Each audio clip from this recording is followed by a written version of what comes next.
profesor de educación secundaria y diseñador del campo formativo Lenguajes.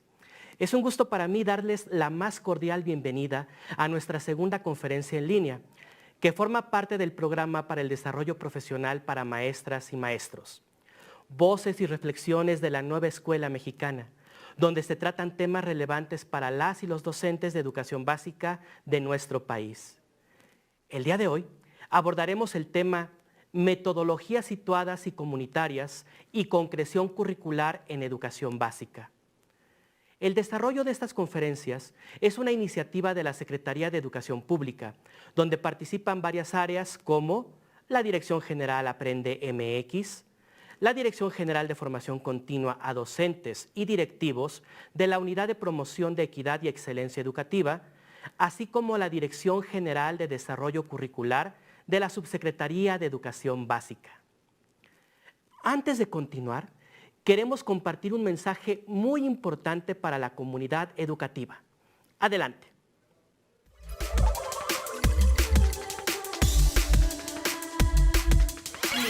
Le traigo aquí a su nueva alumna, se va a integrar en este grupo.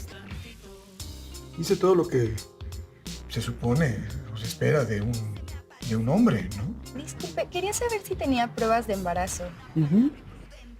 ¿Qué nos ves? Ustedes me están viendo.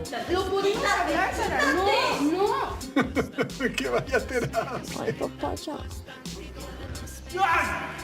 ¿Qué es acoso, profe? Ya no lo voy a mandar a una escuela donde hay chamacos que lo maltratan por ser quien es.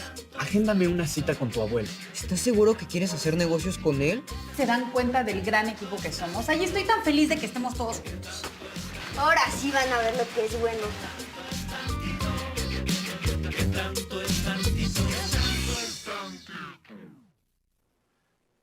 En la conferencia de hoy podremos conocer diferentes metodologías que pueden aplicarse en escuela con la participación de las comunidades. En el libro para el docente que se ha compartido con maestras y maestros en los consejos técnicos escolares, se presentan 4 metodologías.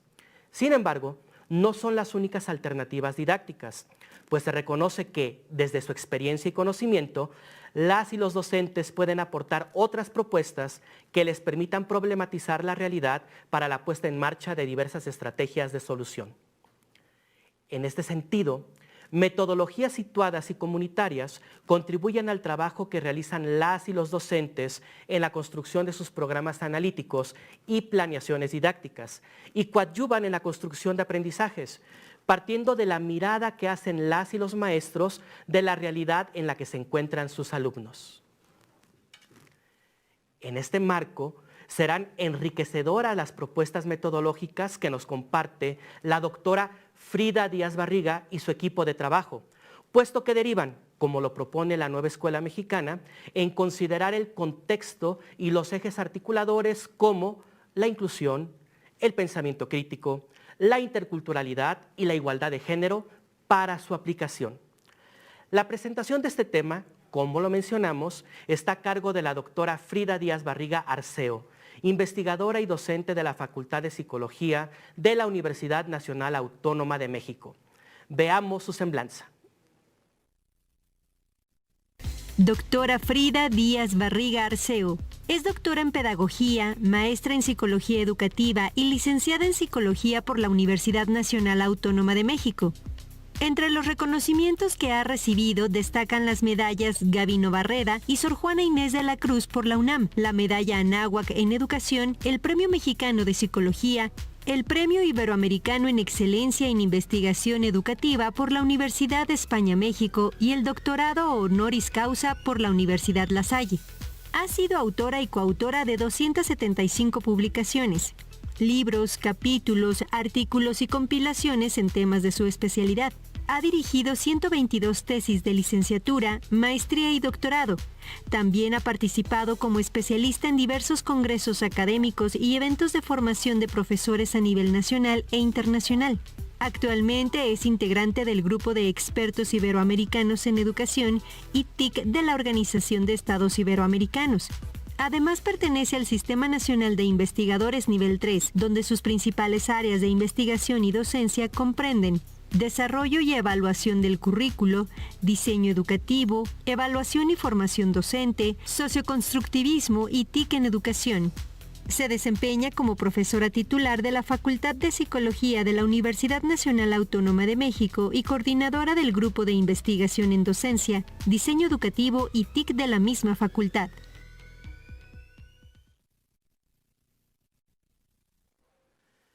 A continuación, escucharemos a la doctora Díaz Barriga en una conferencia pregrabada. Posteriormente, estará con nosotros en vivo para contestar las dudas e inquietudes que nos compartan durante la transmisión. Demos paso a su presentación. Hola, los saluda la doctora Frida Díaz Barriga Arceo, profesora e investigadora de la Facultad de Psicología de la UNAM. Voy a tener el gusto de tener una charla con ustedes acerca de una diversidad de metodologías didácticas que permiten la concreción curricular en la educación básica. La charla está dividida en dos temas, en dos grandes momentos.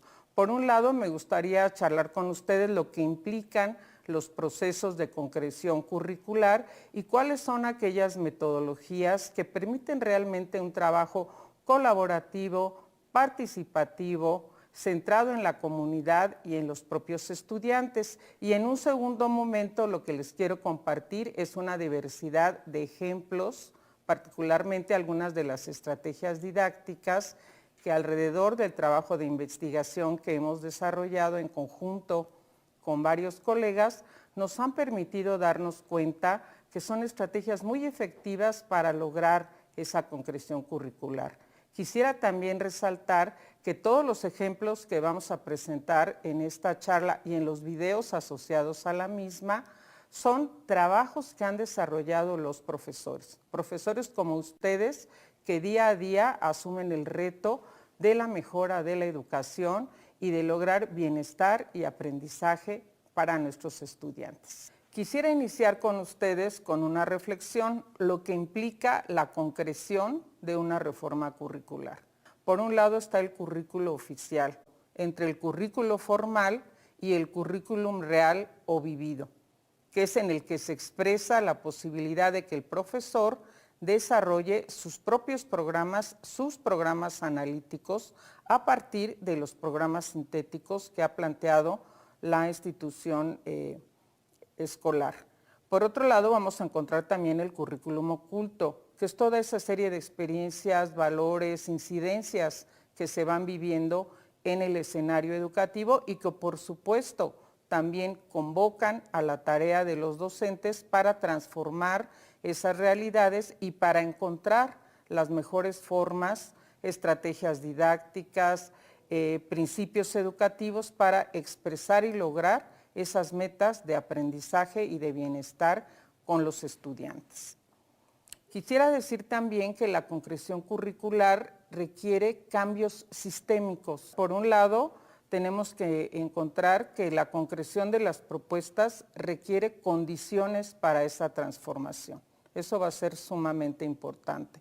Requiere también centrar nuestro trabajo en los actores del currículum. De entrada profesores, de entrada estudiantes, de entrada también todas las personas que cubren un papel importante en la gestión educativa en los centros escolares.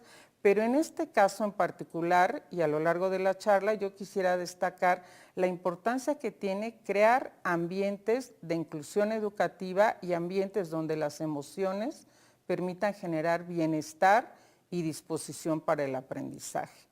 Otro gran reto como área de concreción y oportunidad que encuentro, estoy segura que ustedes también, porque esto lo he encontrado con muchos de los profesores de nuestros distintos estados de la República, es la importancia de utilizar de una manera diferente las tecnologías de la información y comunicación, como artefactos culturales, como instrumentos de mediación que nos permitan allanar esa importante brecha digital que se encuentra en nuestro país y que creo que fue más que evidente en este tiempo pandémico que recientemente hemos vivido. Creo que pues algo muy fortalecedor de este nuevo proyecto educativo es que está pensado en los derechos de las personas, en la importancia del desarrollo humano integral y busca promover espacios de justicia social. El programa tiene una serie de fundamentos que me parecen indiscutiblemente relevantes, que además están acordes a los cambios curriculares que se están realizando en otros países del orbe. Y bueno, pues me parece que esto va a permitir que pongamos como prioridad del proyecto una diversidad de grupos en condición de vulnerabilidad o de exclusión o de no haber recibido debidamente los beneficios de la educación. Veamos aquí estos principios. Me parece que ese es un espacio de mucha oportunidad. La comprensión de los principios de lo que implica un nuevo modelo curricular, que les insisto, lo veo muy cercano a lo que se está haciendo en otros países, con esta idea de acercarnos a los objetivos de desarrollo humano sostenible, porque esos son los que plantean las grandes problemáticas que hoy en día está viviendo la humanidad. Simplemente díganme ustedes si no. El respeto por la naturaleza, el cuidado del medio ambiente, la importancia de la promoción de una cultura de la paz, no solo es erradicar la violencia, el malestar, el bullying en la escuela, eso es sumamente importante, pero alrededor de eso, ¿por qué no promovemos esa formación que oriente a nuestros estudiantes a esa cultura de la paz? La promoción de la interculturalidad, el respeto a la dignidad humana, la importancia de la responsabilidad ciudadana, el recuperar el valor que tiene la identidad de todo mexicano y por supuesto esos principios de identidad, probidad, una mirada ética de nuestra participación en el mundo. Me parece que son principios fundamentales y ahí es donde podemos crear muchos escenarios educativos sumamente interesantes, enriquecedores, lúdicos y motivantes para nuestros estudiantes. Aquí quisiera que ustedes vieran esta secuencia que va a aparecer de una serie de imágenes donde nos damos cuenta que la importancia debemos ponerla en nuestros estudiantes y en sus comunidades educativas. Vean ustedes sobre todo estos escenarios donde se ve a los jóvenes muy contentos, muy dispuestos al aprendizaje, trabajando colaborativamente, en una diversidad de posibilidades para aprender, en las aulas, fuera de las aulas, realizando proyectos, colaborando en la construcción de un huerto escolar, en espacios donde se nota la inclusión educativa. Creo que esos son los escenarios a los que estamos invitando en esta charla a los profesores. Es innegable que estamos en una nueva normalidad educativa.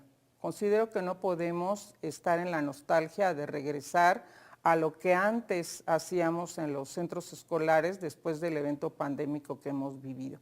Eso nos tiene que llevar a pensar en transformaciones muy importantes para la educación. Por un lado, tenemos que comprender que estamos en una nueva ecología del aprendizaje, como dice César Coll, y en una nueva ecología de la comunicación, como plantea Scolari. Eso ha transformado la sociedad y eso tiene que transformar también el escenario educativo.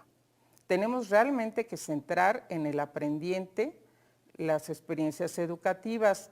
Claro, el contenido es muy importante, las disciplinas académicas también, la ciencia también, pero ¿qué ciencia, qué aprendizaje, qué contenidos al servicio del bienestar, del desarrollo humano y de la sostenibilidad? Por eso es que considero que la enseñanza situada, los enfoques experienciales, las metodologías comunitarias son esos recursos indispensables para que los profesores puedan lograr la concreción curricular de principios como los que hemos mencionado. Nuestros escenarios educativos se caracterizan por la falta de justicia social. No son escenarios suficientemente inclusivos. Tenemos que repensar de qué manera vamos a generar educación para la inclusión de todas y todos los estudiantes, sin distinción de género, sin distinción de origen étnico, sin distinción de religión, sin distinción de su preferencia sexual, tengan o no tengan discapacidades, aunque fíjense que pienso que todos tenemos discapacidades, ¿no creen? Al menos la estadística dice que el 70% de las personas, ustedes y yo, y cualquier persona en la que ustedes piensen, en algún momento vamos a vivir una discapacidad, sea permanente o sea pues transitoria. Entonces creo que tenemos que abrazar el tema de la inclusión como un tema central en los escenarios educativos. Otro gran aspecto a trabajar que creo que también no tenemos suficientemente tematizado, por algo será que en los datos duros de la pandemia nos damos cuenta que las mujeres quedaron más rezagadas que nadie más durante este evento, que cuando se ven los datos de quién abandonó la escuela o quién se rezagó o quién tuvo que quedarse en casa a cuidar a los familiares enfermos o la realidad misma de nuestras profesoras, hay todo un tema de género a atender. Entonces el tema de la transversalización curricular del género creo que también es un tema que tenemos que reflexionar y por supuesto pues eso que llamamos interculturalidad. ¿Qué entendemos por interculturalidad? A veces me temo que la interculturalidad la vemos como algo más de folclore que de una verdadera posibilidad de cambiar nuestra mentalidad y tener un pensamiento, una práctica y una convivencia realmente entre todos los grupos sociales, étnicos que conformamos este país tan diverso con tanta riqueza cultural. Vamos a ver un poco esto que tiene que ver con los métodos comunitarios. Yo quisiera comentarles que en particular considero que hay 3 enfoques que son muy importantes. Desde mi punto de vista deberían estar presentes en la formación de los estudiantes de magisterio, desde que están los alumnos formándose en las escuelas normales o bien en esas experiencias educativas para la formación del profesor en servicio. ¿Y cuáles son estos? La investigación, acción participativa, el aprendizaje servicio y la animación sociocultural.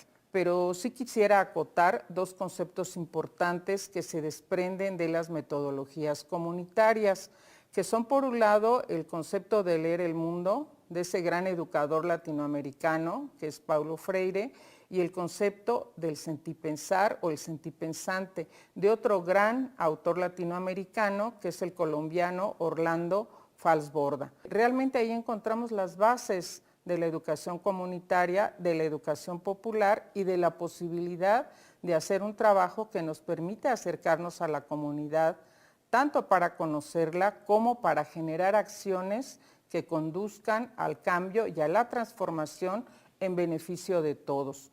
Esta idea de leer el mundo, que ustedes van a profundizar todavía más en los videos que les comento, se van a asociar a esta conferencia, me parece crucial, porque eso es lo que tenemos que enseñar a nuestros estudiantes, a leer el mundo, a comprender su realidad, a entender la problemática que los circunda, a encontrar esas áreas en las que tienen que incidir y hacer algún tipo de cambio. De hecho, el propio Paulo Freire decía, aquí viene la cita, la experiencia de leer empieza con la lectura del mundo, antes de pasar a la lectura de la palabra.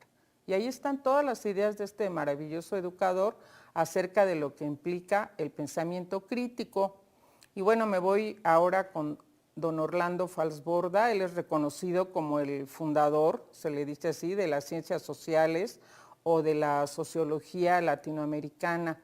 Sé que hoy en día hablamos mucho de la educación emocional, sé que hay todo un debate acerca de cómo integrar el pensamiento, el conocimiento científico con las emociones, pero fíjense que ya hace varias décadas este concepto lo había trabajado el doctor Falsborda en sus trabajos acerca de la investigación acción participativa en comunidad. Él ya hablaba del concepto sentipensante, esa integración, esa más bien imposibilidad de disociar el pensamiento de la emoción. Eso es lo que implica sentipensar y también lo vamos a recuperar con más profundidad y con más ideas. Algunos ejemplos que les voy a poner más adelante les permitirán a ustedes ver por qué es tan importante leer el mundo y tan importante el concepto de sentipensar. Y bueno, no me puede faltar otro de nuestros autores latinoamericanos que han contribuido mucho a la educación popular y a la educación comunitaria, el doctor Ezequiel Anderegg. Él tiene además una colección maravillosa de libros, yo aquí me he permitido recomendarles 3 de ellos. Él es un autor que ha dedicado su trabajo pues a la educación en la comunidad. Tiene espléndidos trabajos acerca de la animación sociocultural, que también les voy a enseñar algunas estrategias de animación sociocultural que lo que nos van a permitir es vincular la educación formal con la educación no formal. Esas son las mejores estrategias que podemos vincular hoy en día, que estamos viviendo esa nueva ecología del aprendizaje que antes mencionaba. Vamos a ver también que él ha escrito acerca del trabajo en equipo, porque todos decimos que estamos trabajando en equipo y en realidad las bases a fondo de lo que implica trabajar en equipo muchas veces no las conocemos. Eso implica formas de relación, de interacción, valores, compromisos, gestión de procesos que es muy importante reconocer. Y bueno, precisamente el link que les voy a compartir es de este texto, El trabajo en equipo, del doctor Anderegg, que afortunadamente me encontré en una versión en PDF y está de acceso libre para todos ustedes. Les quiero recomendar también 2 videos. Fíjense que aquí cuando digo les quiero recomendar estos libros, estos videos, miren, aquí están estas lecturas, ¿saben a qué concepto me estoy refiriendo? A un concepto que me gusta mucho de la doctora Ángeles Oletic, que es el concepto de la ecología de medios y tecnologías al servicio del aprendizaje. Todos los profesores deberíamos tener nuestra cajita de herramientas con esa ecología de medios y tecnologías.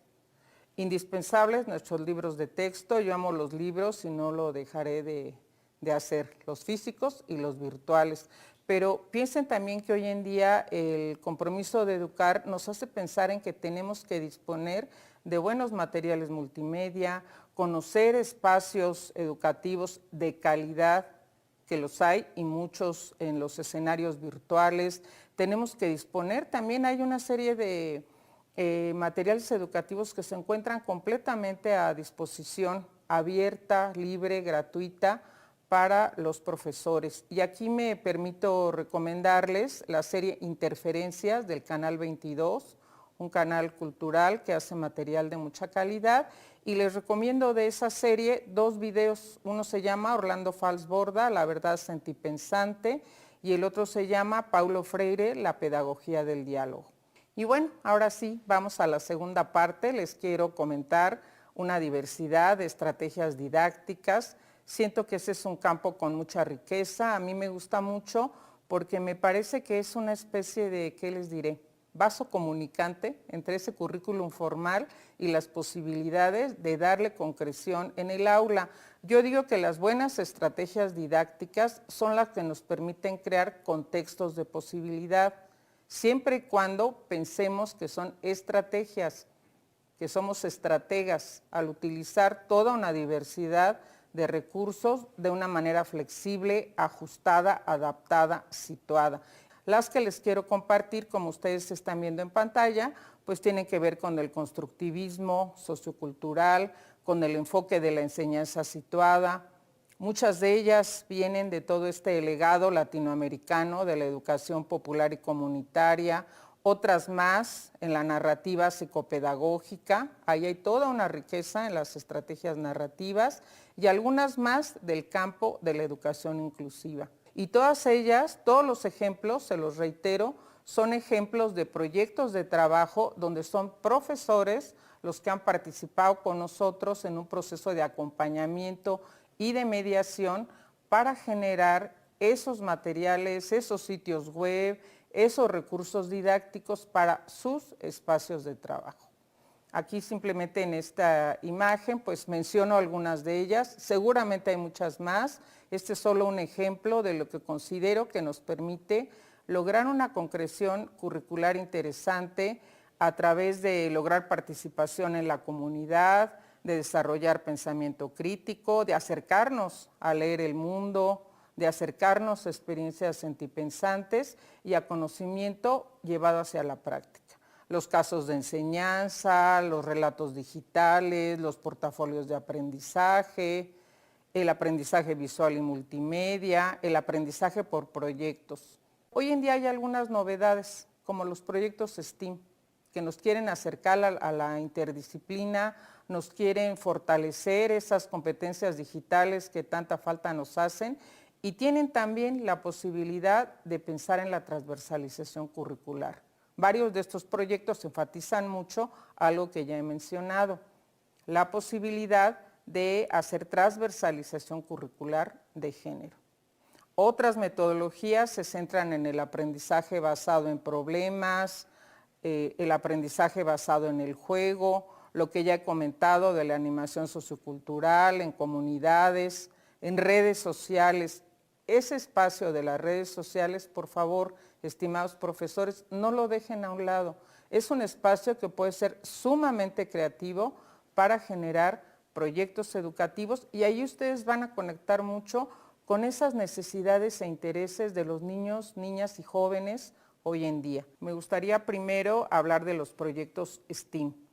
Vamos a ver un video, es un video muy corto, donde quiero que más bien ustedes lo visualicen, el tipo de proyectos que se pueden realizar, cómo se vincula la educación formal con la educación no formal, cómo aparece el tema de las tecnologías y cómo pueden ser incluso proyectos de tipo intergeneracional.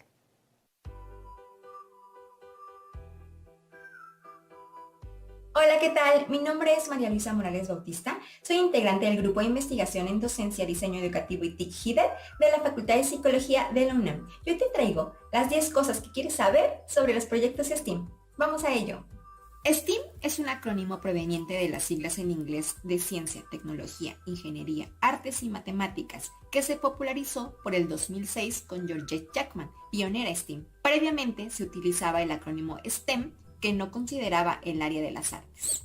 STEAM se sustenta en el aprendizaje basado en proyectos, metodología que no es nueva. Tiene sus orígenes en los trabajos del educador William Hare Kilpatrick en la segunda década del siglo XX y quien fue colaborador de John Dewey. El aprendizaje basado en proyectos es un método de enseñanza-aprendizaje a través del cual el alumnado adquiere conocimientos trabajando activamente en un tema que le resulta de interés y que está relacionado directamente con el mundo real.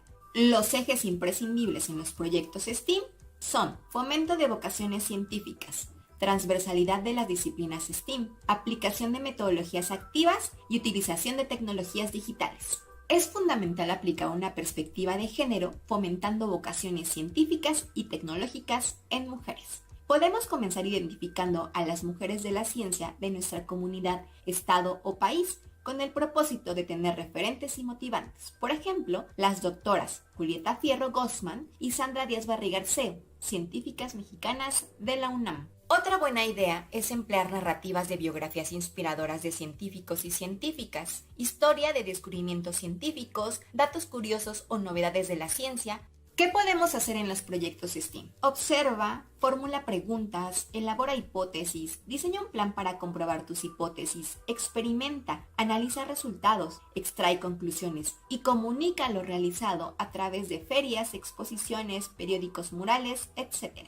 Plantea y desarrolla proyectos. Diseña, fabrica y evalúa diferentes prototipos o modelos para generar o utilizar productos que den solución a una necesidad o problema de forma creativa y en equipo. Por ejemplo, en temas de inclusión o sostenibilidad. Genera tus propios robots. Implica la robótica educativa en el aula. Puedes realizar desde una carrera de arañas con cartulinas, popotes, cinchos de plástico y plumones para decorar, hasta arañas con cartón y una pila, que te posibilitará involucrar una diversidad de temas. También puedes llevar a tu aula la realidad aumentada, con aplicaciones como Quiver, que te permitirán animar en 3D tus creaciones.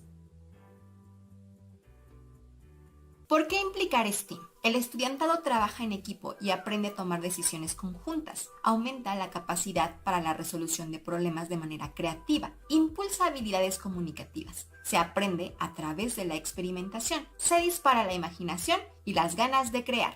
¡Bonus! ¿Sabías que México tiene un récord Guinness en robótica pedagógica logrado por el doctor Enrique Ruiz Velasco de la UNAM, gran impulsor de los proyectos STEAM? En 2014, el doctor Ruiz Velasco logró el récord Guinness al encabezar la construcción de inicio de 280 robots en Puebla, que serían controlados desde Ciudad de México. La actividad fue concretada por niños y niñas que superaron la meta al llegar a los 1,863 robots.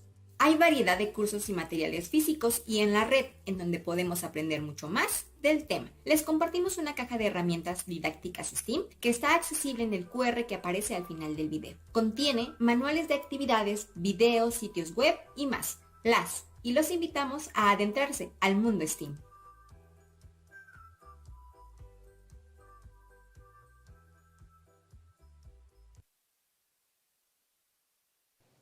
Bueno, ya hemos visto este video. ¿Qué les pareció?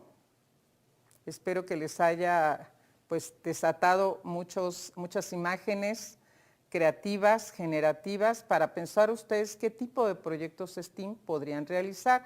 Hay otro tipo de proyectos que podemos generar para espacios comunitarios y que generan experiencias de aprendizaje con enorme riqueza y muy motivantes para nuestros estudiantes, que pueden ustedes pensar desde nuestros alumnos de preescolar e inicial hasta los jóvenes que están en la primaria, en la secundaria, en la educación media superior. Aquí les comento algunos de ellos.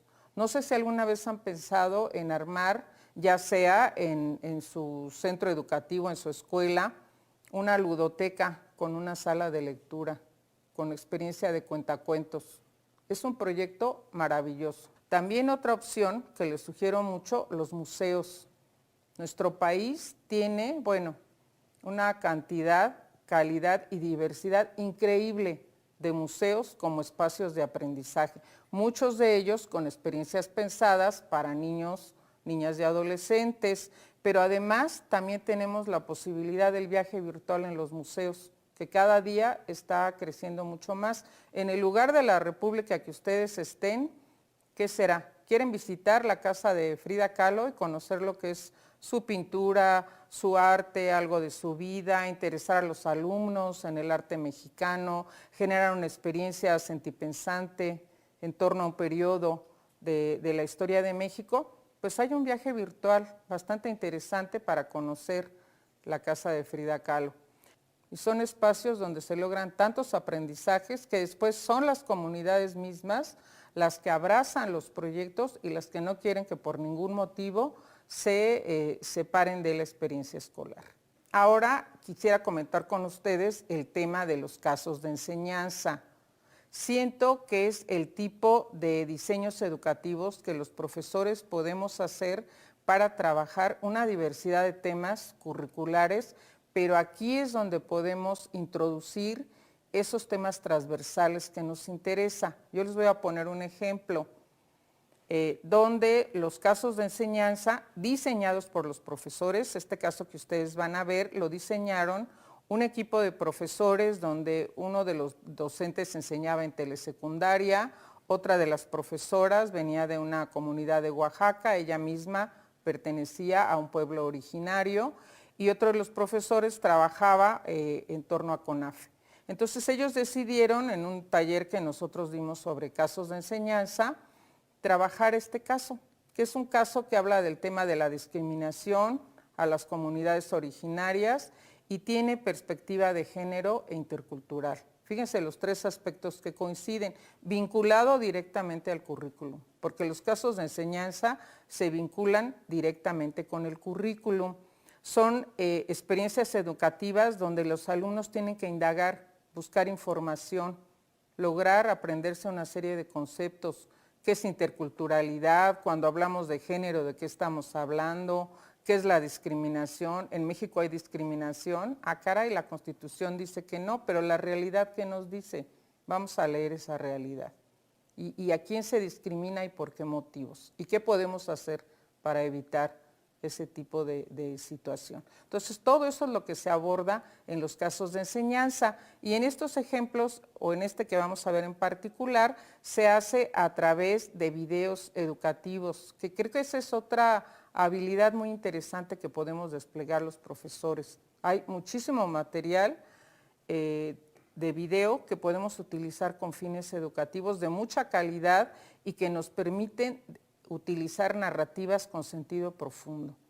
Aquí creo que fue una de las mayores virtudes de los profesores en estos proyectos que realizaron con mi grupo de investigación, ser curadores, dirían los colegas, de buenos videos educativos en los cuales había muchos mensajes para trabajar con sus estudiantes. Este caso, como ustedes lo van a ver, está vinculado a las asignaturas de Historia y de Educación Cívica.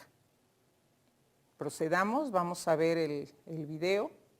Aquí estamos en el inicio del caso de enseñanza, donde ustedes pueden ver la planeación que se hizo del mismo. Encontramos el objetivo educativo que tiene el caso, tanto el general como los específicos, la vinculación con el currículum, que es muy importante, que puede ser viendo esta programación con formación cívica y ética y con los cursos de historia, considerando que hay varios temas con los que se puede vincular y realizar una adaptación, los alcances del caso, en cuanto a qué es lo que se espera del mismo y qué aprendizajes se van a lograr. Por supuesto, los aspectos socioemocionales, que yo resaltaría aquí el tema de la sensibilidad cultural y la empatía. Y bien, la población a la que se dirige, en este caso estudiantes de secundaria. Y una sinopsis, por supuesto, de lo que trata la narrativa y cuál es su sentido profundo y los ejes analíticos que vamos a asumir. Para empezar el caso, se plantea el video, que es donde viene la narrativa y la problemática principal. Las preguntas, recuerden que preguntas y narrativas son el núcleo central de un caso de enseñanza. Vemos aquí distintos tipos de preguntas para el análisis del mismo y hay dos actividades. En una de ellas lo que se busca es analizar por qué se da la violencia y qué manifestaciones tiene en varios contextos. En el otro queremos saber cómo se generan las situaciones de empatía hacia otras personas. Y bueno, pues también nos interesa mucho el cambio de actitud y sobre todo pensar por qué ocurre la discriminación y de qué manera es que ésta se manifiesta en distintos contextos. Bueno, pues ¿qué les pareció esta probadita de este caso de enseñanza? Por supuesto, ustedes tienen aquí el link para que lo puedan ver completo. Espero que se hayan dado cuenta cómo la evaluación procede con instrumentos de evaluación auténtica y el caso viene acompañado, además del video, de una serie de materiales de lectura y de actividades para la aplicación del conocimiento. A mí lo que más me gustaría es que sean ustedes los que se animen a preparar sus propios casos de enseñanza. Yo les quiero compartir con muchísimo gusto, lo pueden descargar gratuitamente del acervo de la UNAM, este pequeño libro que hemos preparado con el pedagogo Abraham Heredia, una servidora, sobre casos de enseñanza. Ahí ustedes encontrarán la metodología para hacer casos como el que hemos visto y van a encontrar muchos ejemplos, tiene códigos QR, tiene links, tiene una serie de videos educativos que espero que les ayuden a apropiarse de esta metodología. Les dejo aquí el link, lo pueden descargar del repositorio de acceso abierto de la UNAM y es completamente gratuito. Vamos a encontrar, como ya les había dicho, un video adicional asociado a esta charla donde ustedes van a poder aprender a diseñar o van a profundizar más en lo que aquí ha sido esta pequeña capsulita sobre la posibilidad de crear casos de enseñanza. Otro ejemplo que quisiera compartirles, porque durante la pandemia encontramos que esta estrategia que se deriva de la investigación, acción participativa y de la etnografía fue una estrategia de mucho valor para las comunidades educativas. ¿Por qué? Porque la enfocamos mucho a conocer a las comunidades, a ver qué estaba pasando en pandemia, a poder hacer, a veces no me gusta la palabra diagnóstico porque suena como algo muy médico.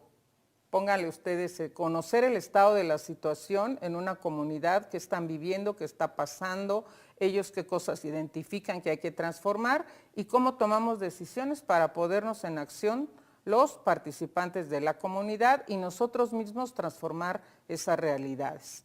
Entonces, eso permitió en una serie también de cursos que tuvimos con profesores durante la pandemia, que ellos entraran a sus comunidades, ya sea ellos mismos expresando con su voz lo que estaban viviendo los profesores, pero también teniendo la oportunidad de escuchar la voz de sus estudiantes. Y aquí les haría una pregunta, ¿qué tanto los profesores escuchamos la voz de nuestros estudiantes? Pues aquí les dejo un link, hubo un proyecto que a mí, bueno, realmente me gustó muchísimo, sentí que yo fui la que aprendí mucho en esa experiencia en un proyecto Fotovoz que hicimos en la Escuela Normal de Ayotzinapa. Ahí nos convocaron a darles un taller sobre esta metodología y el resultado fue la fotovoz de la comunidad. Profesores y alumnos de Ayotzinapa nos hablan de su escuela normal, de su historia, de su modelo educativo, de su identidad como profesores de escuelas rurales. Les invito a que lo conozcan. Van a encontrar precisamente otro de los videos que les menciono asociados a este proyecto, trabajando la estrategia de fotovoz, y solo también como una probadita para que ustedes vean cómo llevar la fotovoz a un escenario escolar, les pongo este ejemplo. Fue de los proyectos que les menciono con profesores durante pandemia. Este es un proyecto que me gustó muchísimo, de profesoras muy comprometidas con sus niños en el estado de Aguascalientes, en México. Y este es el proyecto Fotovoz que ellas decidieron hacer. Ellas querían escuchar a sus niños, cómo estaban viviendo el confinamiento, cómo estaban aprendiendo, quién les ayudaba, si los materiales de Aprende en Casa tenían o no tenían un sentido, una utilidad, si estaban comprendiendo los contenidos educativos a la distancia. Y el proyecto Fotovoz, que implica siempre tomar imágenes de la comunidad, las toma la comunidad, no mandamos a un fotógrafo experto, no tenemos a este equipo que yo tengo aquí de personas tan expertas en la videograbación, sino somos los participantes, la gente de a pie con nuestros teléfonos, que tomamos fotografías de nuestra realidad, las narramos o creamos un pequeño audio también con nuestro telefonito acerca de esas realidades y después hay una puesta en común para esa discusión. Vean cómo vuelve a aparecer la idea de leer el mundo, leer nuestra realidad y la idea de que somos seres sentipensantes porque afloran nuestros pensamientos y afloran nuestras emociones. Aquí las maestras decidieron hacer la fotovoz utilizando la mediación de las tecnologías. Todos estábamos confinados, no nos podíamos ver. ¿Cuántas personas decían que la tecnología impedía la emoción, impedía la comunicación, que era el medio más deshumanizante posible? Pues perdónenme que les diga que eso es el uso que le damos, porque vean aquí, las maestras decidieron hacer una especie de periódico, el periódico o la gaceta del centro escolar, de la escuela de sus niños, que llamaron Voces de la Educación a Distancia. Y ahí precisamente que se publicaba con una aplicación libre, gratuita, que se encuentra en internet, donde aparecen pequeños videos de sus chicos, todos son niños de primaria, hablándonos de cómo están viviendo la pandemia, compartiendo una serie de audios. Y después esto se socializaba y permitía la conversación y la comunicación entre los niños. Ustedes saben que de las cosas que más se quejaron nuestros chiquitos, pues fue no tener contacto con sus compañeros, no poder socializar, sentirse precisamente, como dice aquí el periódico, aburridos y abandonados. Yo aquí en esta imagen que están viendo destaco algunas de las cosas que decían los niños. No hay quien me explique, me enojo con mi maestro, nos deja mucha tarea. Mi hermano es el que pasa más tiempo conmigo. Claro, los padres están trabajando, no pueden ser los maestros de los alumnos. Prefiero estar en la escuela, estoy estresada, mi internet falla, ¿verdad? Entonces vean todas las posibilidades que nos da la fotovoz. También la pueden llevar a temas de carácter académico.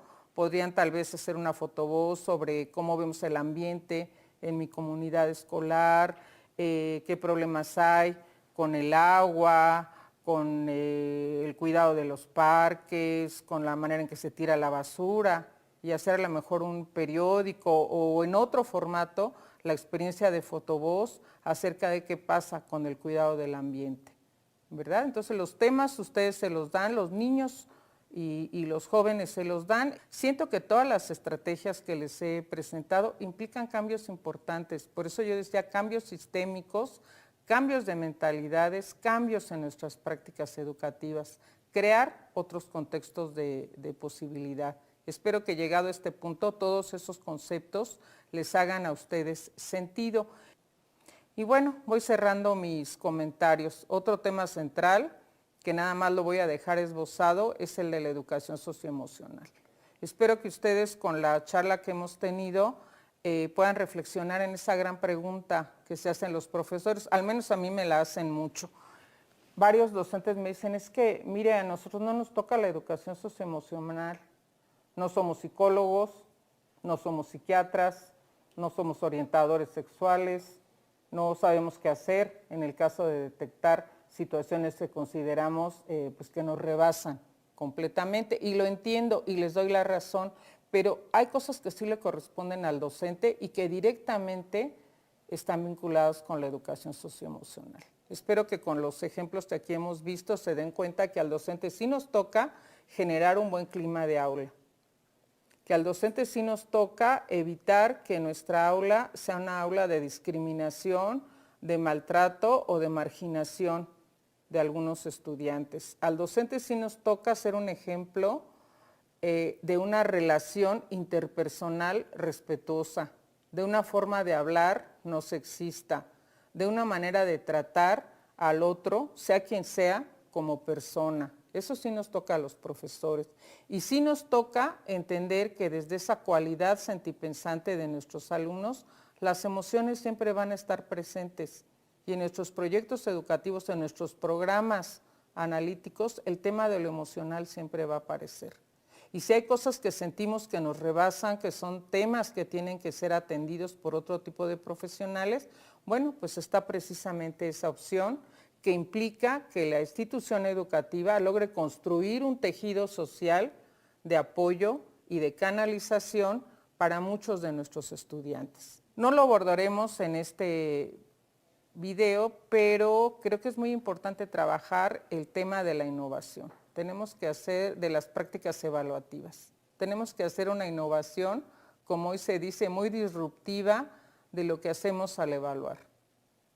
Yo no les digo que no apliquen exámenes, pero hay formas de trabajar colaborativamente, con mucha retroalimentación, con una mirada de evaluación formativa, las evaluaciones que hacemos. Existe todo lo que es el ámbito de la evaluación auténtica y ese también es un tema ahorita en constante movimiento.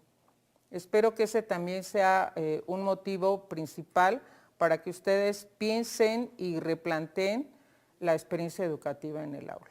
Creo que también hay que aclarar que no es la idea, porque eso también me lo han comentado colegas docentes, me han dicho, no, es que ahora lo que se espera es que todos pasen, ya nadie reprueba. Todos con el hecho de haberse parado algún día en la escuela, tienen ya sus 6 y todos pasaron. No hay evaluación, ya no habrá evaluación.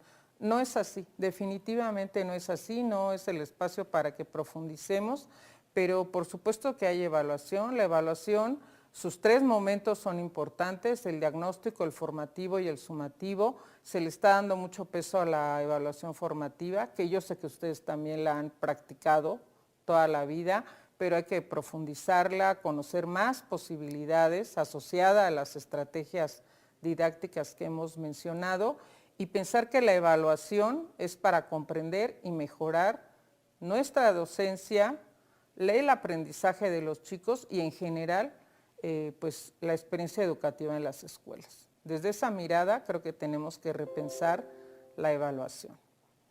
Y bueno, ya finalmente me voy despidiendo de ustedes. Gracias por su atención. Les voy a dejar el link del sitio web de nuestro grupo de investigación. Ahí encontrarán más ejemplos de todo lo que aquí hemos charlado.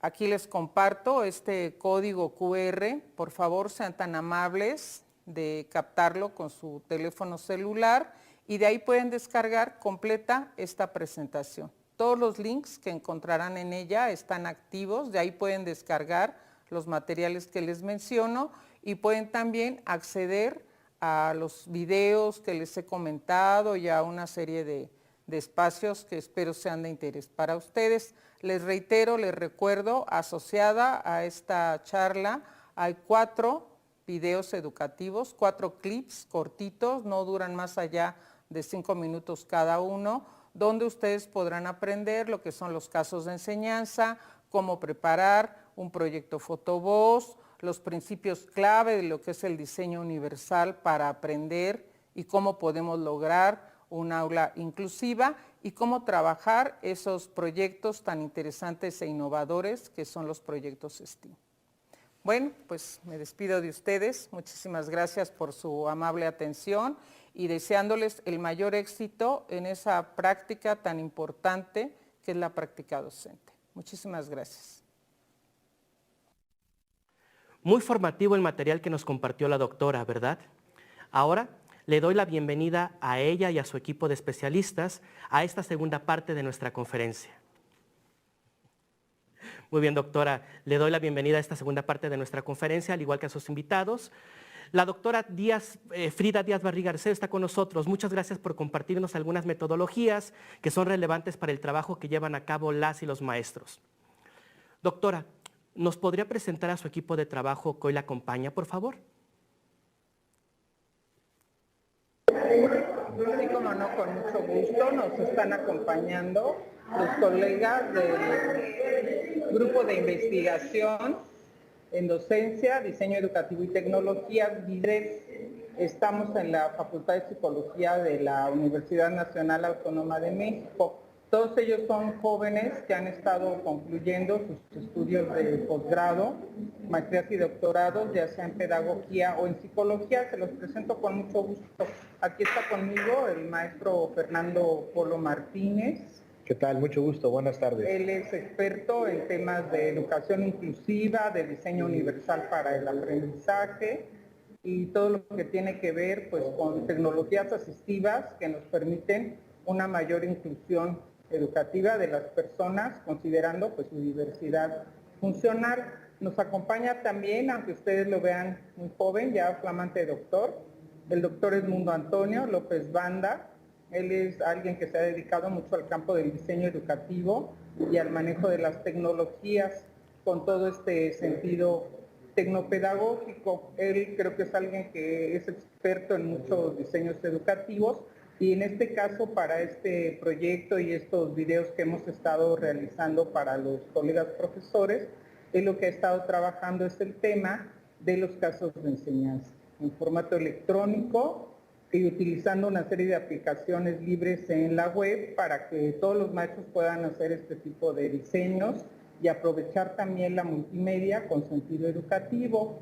Nos acompaña el pedagogo Abraham Heredia Sánchez. También él es alguien muy, pues con mucha formación en el campo de los temas de las tecnologías. Creo que él se ha ido especializando cada vez más en todo lo que es el diseño pedagógico de materiales educativos que tienen también todo un sentido a través de la multimedia, de la transmedia, el diseño editorial con las tecnologías que vienen hoy de punta en estos momentos, pero también él ha trabajado el diseño y de materiales para la formación de profesores y conoce muy bien las metodologías comunitarias participativas.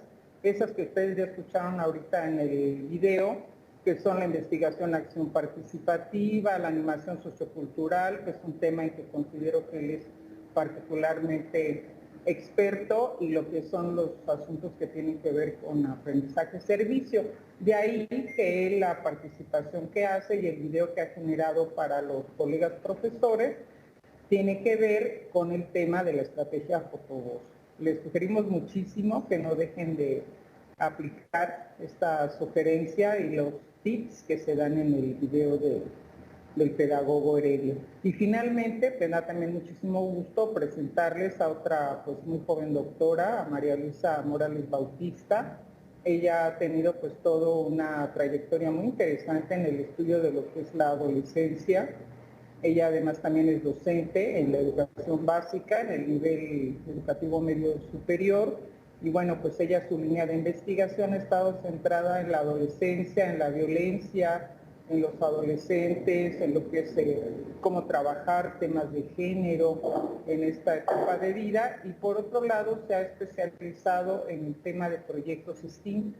Creo que esa es una de las metodologías más innovadoras que podemos encontrar en este momento. Nos permite no solo trabajar, como ustedes lo vieron en la charla, aspectos científicos, sino artísticos y humanísticos. De manera conjunta, aprovechar los avances de la tecnología, pero también introducir temas transversales. Creo que es una metodología muy exitosa hoy en día a nivel mundial y en la que se hace un gran esfuerzo para que sean las mujeres también las que se acerquen a formarse en el campo de la ciencia y bueno, pues que se dediquen después a profesiones en esta línea, y esa es el área en la que María Luisa se ha especializado, y me parece que todavía en nuestro contexto pues son pocas las personas que tienen ese conocimiento, entonces presentarlos porque son personas muy jóvenes, muy comprometidas con la educación, y estoy segura que todos ellos iniciaron, como todos esos estudiantes que tienen los maestros que nos están escuchando, con muchas inquietudes, con un espíritu muy lúdico, con muchas ganas de aprender con tecnología, con multimedia, y pues poco a poco se fueron entusiasmando muchísimo con el campo de la educación. Muchas gracias. Bienvenidas y bienvenidos. Realmente me sorprende este equipo tan completo y preparado que nos presenta doctora Frida Díaz Barriga. Los invito a responder a las preguntas que las y los maestros tienen sobre este interesante tema. Para ello, les voy a pedir por favor que cuando lea la pregunta o el comentario que nos den los docentes, la persona que vaya a responder levante la mano desde su aplicación de videoconferencia para que podamos asignar el turno de respuesta. La primera pregunta es, ¿qué pasa si tenemos en el mismo grupo o aula alumnos de diferentes comunidades y sus necesidades son distintas? ¿Cómo podemos conciliar un trabajo en común?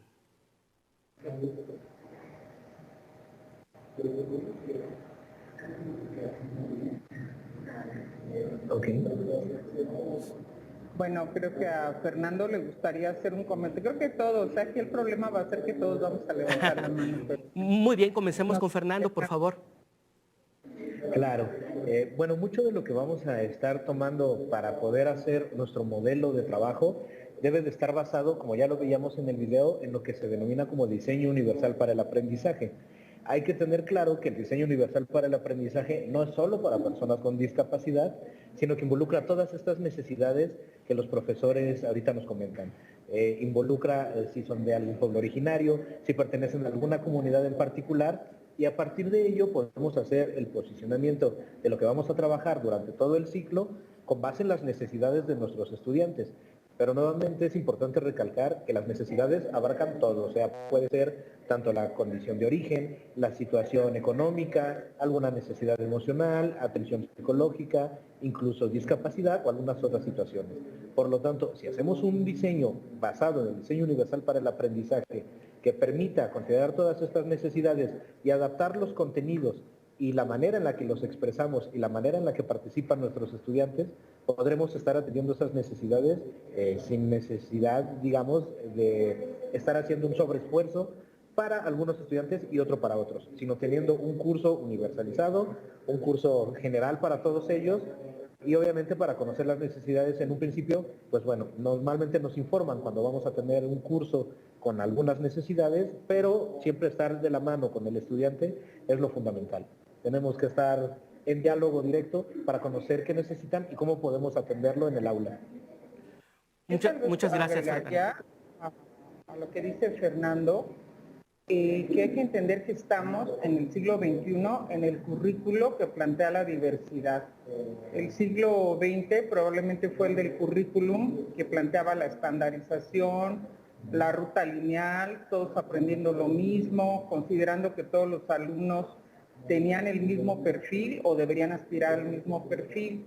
Y me parece que el cambio curricular que se está ahorita avecinando en México y en muchos otros países va en esa dirección, reconocer la importancia de la diversidad, darnos cuenta que en nuestro escenario educativo no solo vamos a tener alumnos de distintas comunidades, sino de distintos estilos de aprender, distintos intereses, distintas orígenes familiares, etcétera. La diversidad es la norma y no el que todos seamos iguales y caminemos dentro de la misma línea.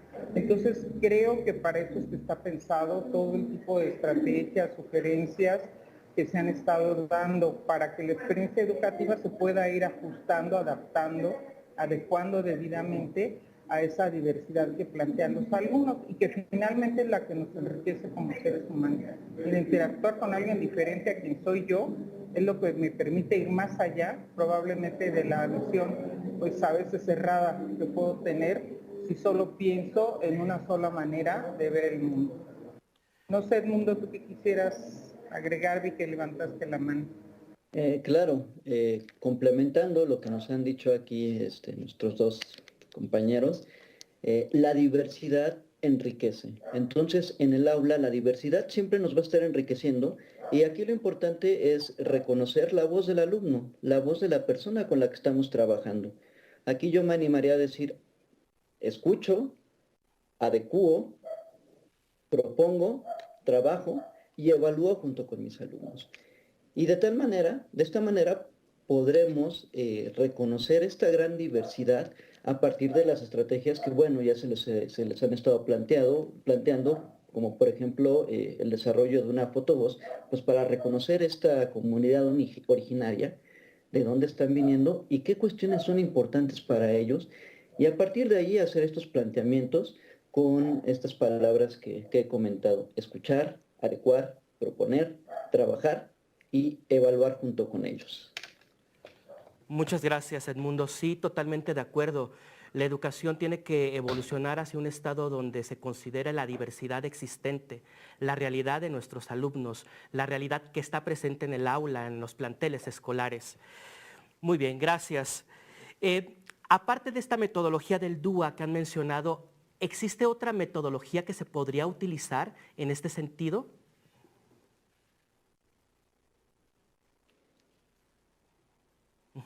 ¿Qué metodología sugiere utilizar para el desarrollo de manera más concreta del pensamiento crítico en nuestros alumnos?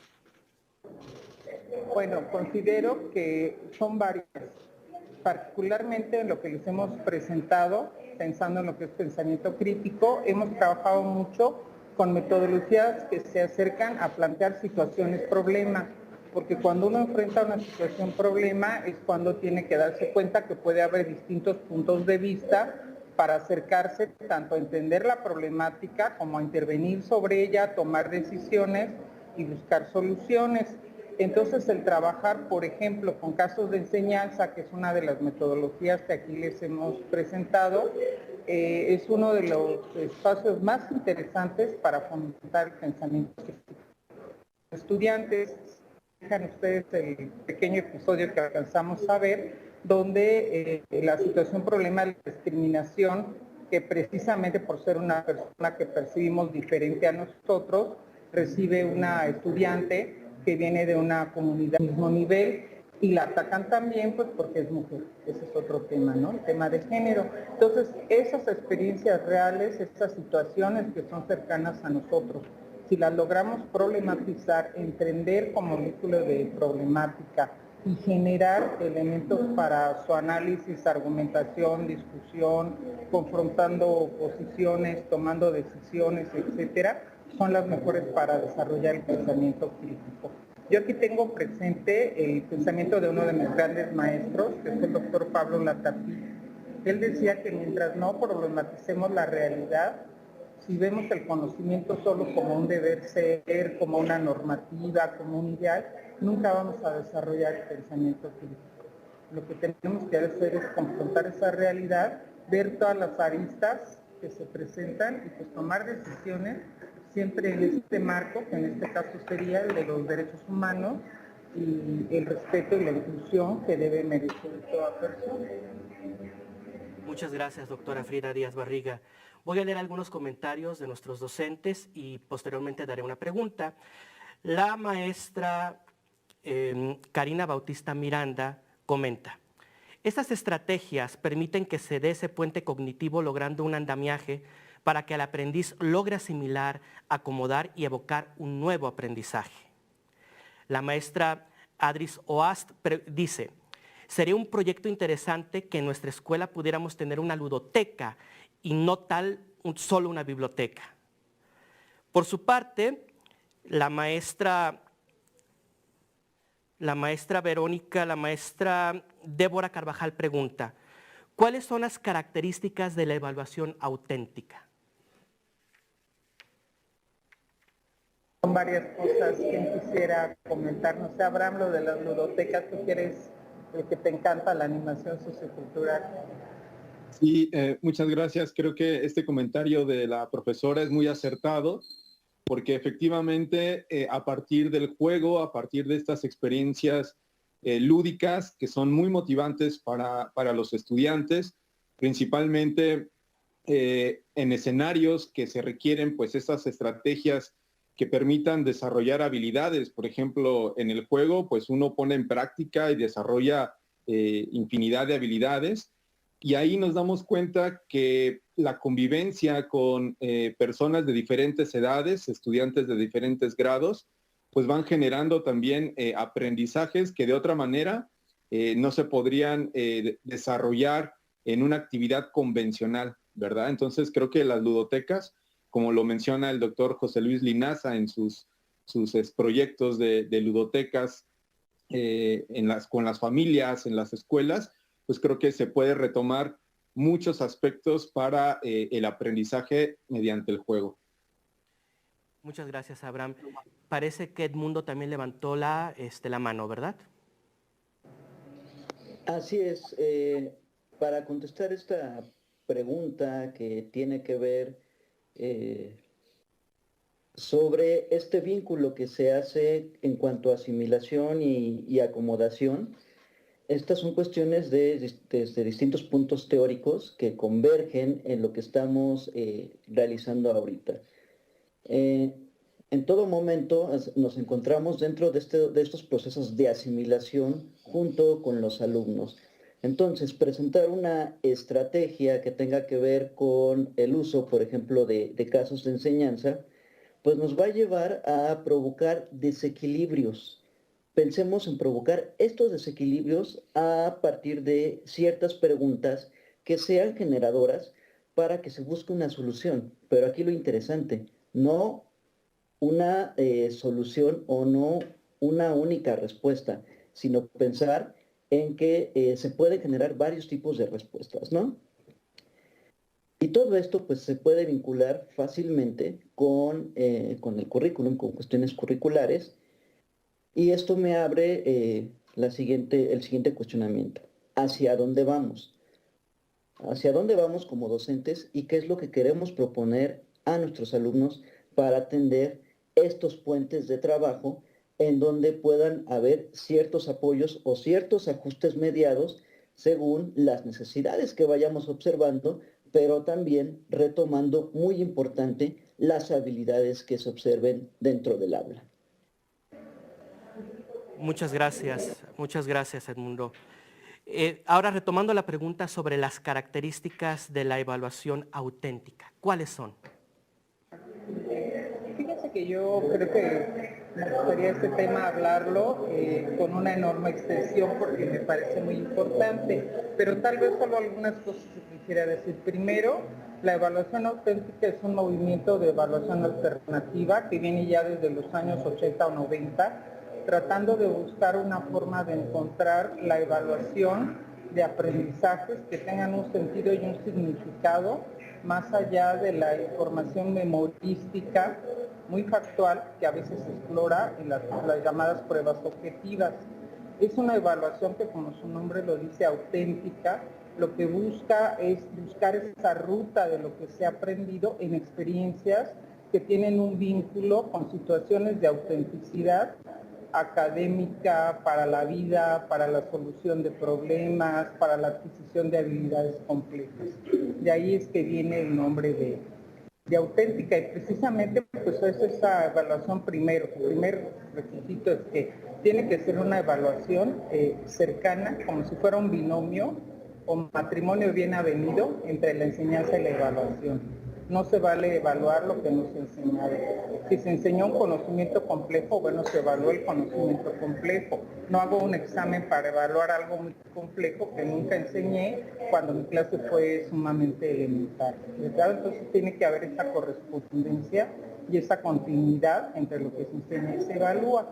Y se busca que sean evaluaciones más cercanas a los desempeños, las producciones que hacen las personas, la manera en que solucionan problemas, los proyectos creativos en los que participan. Por eso es que los principales instrumentos de evaluación auténtica pueden ser los portafolios, los productos que hacemos en un proyecto, los organizadores gráficos que dan cuenta de cómo me represento yo por ejemplo, el conocimiento, etcétera.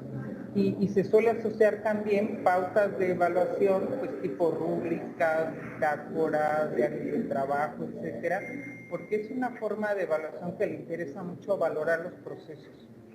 Bajo qué proceso y reflexionando continuamente de cómo se fueron dando esos aprendizajes, pues es que yo me doy cuenta de qué se logró consolidar y dónde hay todavía cuestiones que continuar trabajando. Otro principio importante es que no es una evaluación unidireccional.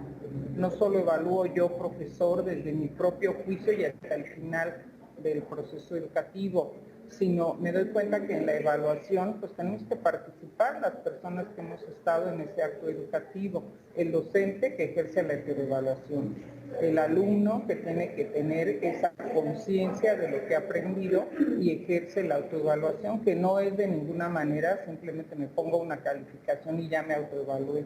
Creo que esa es una visión muy errónea, eso no es autoevaluar. Y también, cómo no, la evaluación de los pares, porque con ellos interactúo muchas veces en ese proceso de aprender. Entonces, lo que se busca es realmente asegurar que se está aprendiendo, darnos cuenta que se ha consolidado el no, buscar espacio mucho más formativo que simplemente para asignar una calificación, que esto último también es importante, ¿verdad? Pero después de que se ha realizado un proceso de más acompañamiento y retroalimentación.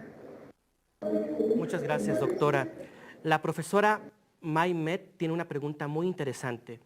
¿Cómo aplicamos los proyectos STEAM en preescolar? ¿Es experta STEAM? Hola, ¿qué tal? Un gusto saludarlos. Los proyectos STEAM se pueden aplicar en todos los niveles educativos y en preescolar. La verdad es que es muy interesante porque además de implicar el juego, ¿no? A través del juego podemos generar proyectos STEAM. También podemos aplicar la parte de arte, la parte de dibujo. Es bien importante reconocer qué les interesa a los niños de preescolar, ¿no?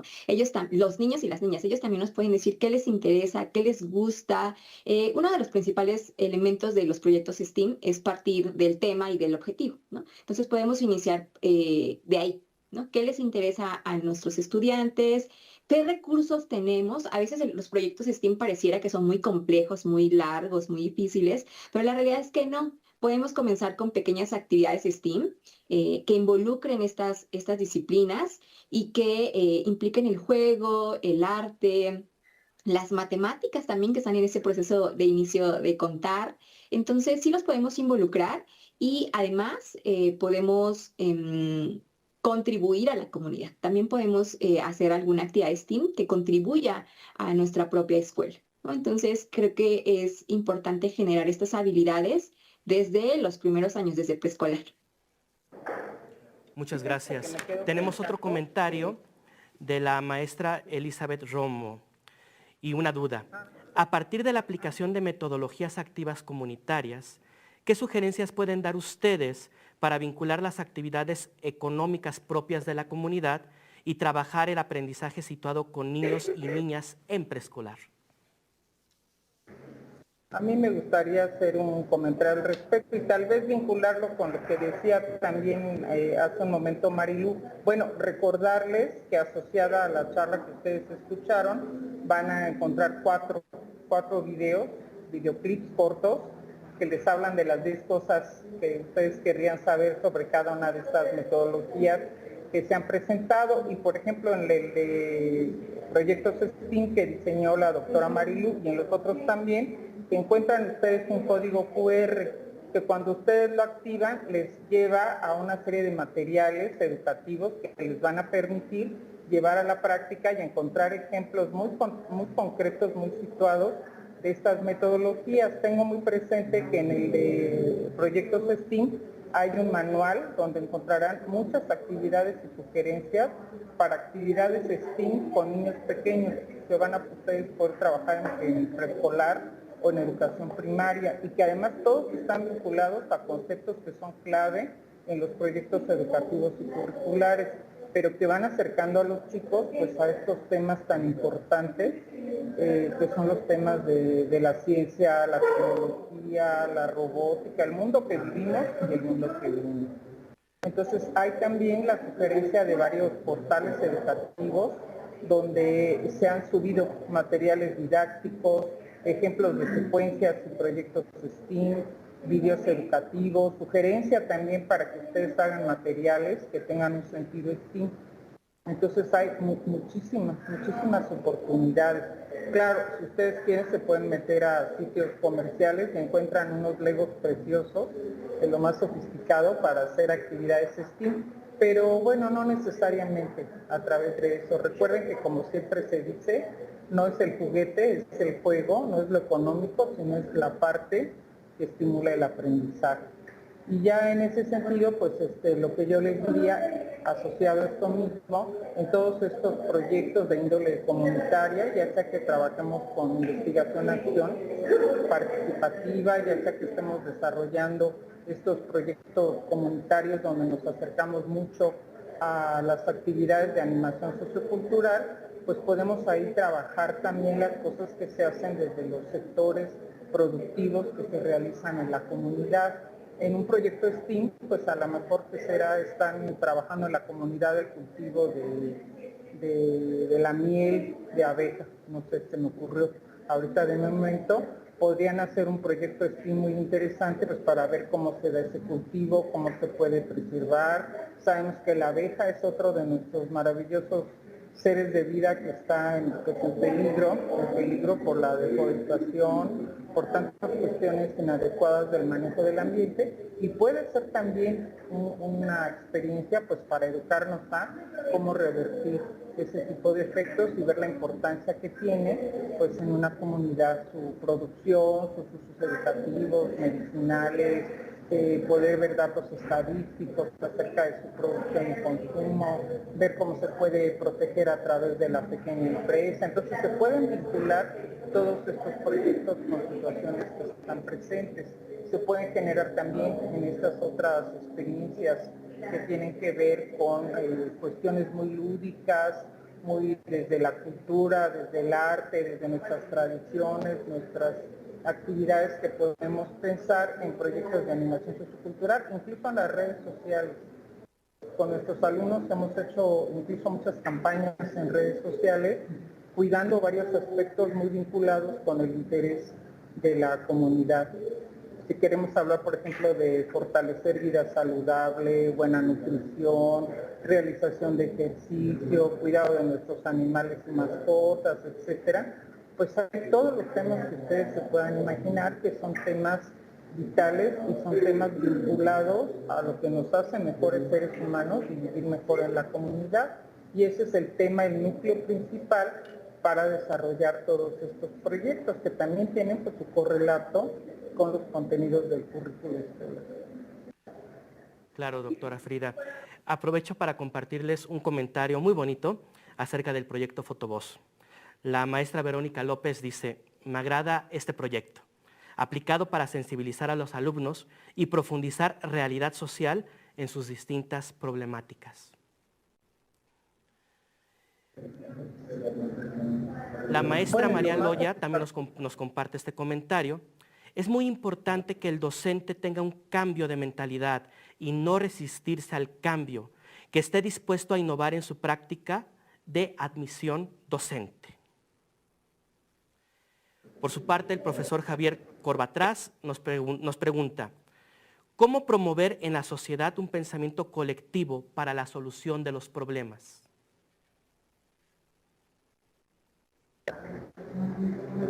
Bueno, pues yo creo que lo mejor es trabajando colectivamente, ¿verdad? Dando la oportunidad de que sean precisamente los grupos de docentes los que se animan a formar equipo de trabajo colectivo en torno a proyectos de interés común. Yo en realidad sí pienso, no sé qué dirían los jóvenes, porque hemos estado en muchos proyectos, prácticamente toda la pandemia, desde nuestro espacio virtual, porque no podíamos hacerlo de otra manera, recorrimos toda la República y algunos países de Sudamérica, en talleres con profesores y de verdad qué excelente disposición de la mayoría de ellos. Hicimos proyectos de todo tipo, desde los que exploraban la identidad de los alumnos, los que generaban fortalecimiento a sus procesos socioemocionales, los que buscaban cómo recuperar espacios de enseñanza, los que estaban muy preocupados por las habilidades de la escritura, de los chicos que sentían que se empezaban a rezagar, los que buscaban la inclusión y el apoyo a los niños para que en casa hicieran tareas realmente significativas, valiosas y no solo estuvieran en la historia de las evidencias que los niños sentían tan pesadas, etcétera. Entonces pienso que armando estos proyectos, claro, siempre con acompañamiento y condiciones, porque eso sí era la queja común de la mayoría de los profesores. No tengo condiciones, no hay acompañamiento, no recibo apoyo, pero bueno, de todas maneras yo me pongo a trabajar porque es por el bien de mis alumnos. Encontramos muchísimos profesores que además hacen cosas bien interesantes en las redes sociales. Todo ese grupo interesante de los youtubers educativos, les llamo yo, no sé cuál sería el nombre apropiado, muchos de ellos dedican muchísimo de su tiempo a hacer canales educativos, a preparar videos, a subir situaciones didácticas, a darse tiempo para estar contestando a otros profesores, hacer red y comunidad. Recuerdo mucho una red muy bonita que empezaron colegas argentinos y luego eran colegas de toda América Latina, compartiendo sus mejores estrategias didácticas en pandemia, compartiéndose materiales y dándose sugerencias de lo que a cada quien le estaba funcionando para sacar adelante a sus niños en este periodo tan complejo. Entonces, pues creo que es dar esas bases para que se pueda fortalecer esas redes en lo colectivo. Muchas gracias, doctora. Para concluir, quisiéramos escuchar un comentario final acerca de todo este tema que nos ha compartido sobre las metodologías y los ejemplos de estrategias didácticas que compartió en esta conferencia maestra.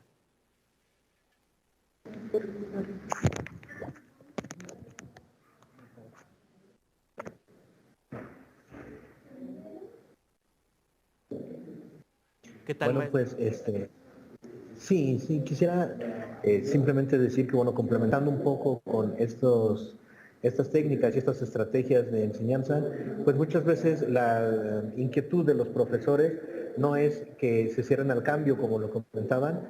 Hemos encontrado muy buena disposición con los profesores, pero en ocasiones pueden sentir que no hay a dónde acudir, ¿no? O que no hay suficientes materiales para ello. Mencionar que todas estas son estrategias que podemos implementar tranquilamente en el aula, son estrategias que ya se han trabajado y los materiales suelen ser de acceso libre. Podemos implementarlos de la manera que nos represente menos trabajo, pero muchísimo mejor calidad para nuestros cursos. Por lo tanto, el trabajo colaborativo ahí siempre va a ser importante. En las redes es donde tenemos muchísima información al respecto, pero al mismo tiempo el punto principal va a ser poder escuchar las voces de los estudiantes, las necesidades de los estudiantes y a partir de ello poder decidir qué herramientas podemos implementar y de qué manera. Gracias. Y para concluir, hay toda una tradición en nuestro país y en el contexto de los países latinoamericanos en general, de todas estas metodologías participativas. Por eso, si ustedes se fijaron el énfasis en la presentación de que tenemos maravillosos autores que ya han recorrido estos caminos desde tiempo atrás, ni qué decir un Paulo Freire, y les ilustramos el trabajo del doctor Falsborda o del doctor Anderé, pero hay muchísimos otros autores que han trabajado con estas y muchas otras estrategias. Tampoco se queden con la idea que son las únicas que hay. Por ejemplo, ahorita aquí estamos trabajando en un seminario con futuros educadores, el tema de cómo recuperar incidentes críticos en la docencia para apoyar la formación de los profesores y para un acompañamiento con ellos desde lo que es su colectivo y su comunidad de trabajo. Entonces piensen que hay muchas metas, que la cuestión pues es explorarlas y atrevernos a innovarlas y a llevarlas a estos escenarios y empezar a trabajar desde la colegialidad. Siento que eso es algo importante, que sí que también que se ha hecho mucho, ¿verdad?, en muchos de nuestros escenarios educativos, y yo cada día lo veo más presente en ese mundo que no debemos dejar de explorar, que es el mundo de la virtualidad y las redes sociales. Muchas gracias, doctora Frida Díaz Barriga, Edmundo, Fernando, Abraham, María. Les agradecemos su participación en esta conferencia en línea, que ha sido muy enriquecedora. Esperamos que el conocer más a fondo algunas metodologías para el trabajo con las comunidades les haya permitido tener un panorama más amplio de lo que son, cómo incluirlas en el aula y lo que aportan al trabajo con las y los alumnos, en colaboración con la comunidad. En los próximos días les comunicaremos sobre nuestra próxima conferencia en línea desde el grupo de docentes Aprende MX y los otros medios por los que habitualmente los invitamos. Es momento de finalizar nuestra transmisión. Se despide de ustedes Alejandro Cárdenas. Gracias por su atención. Saludos.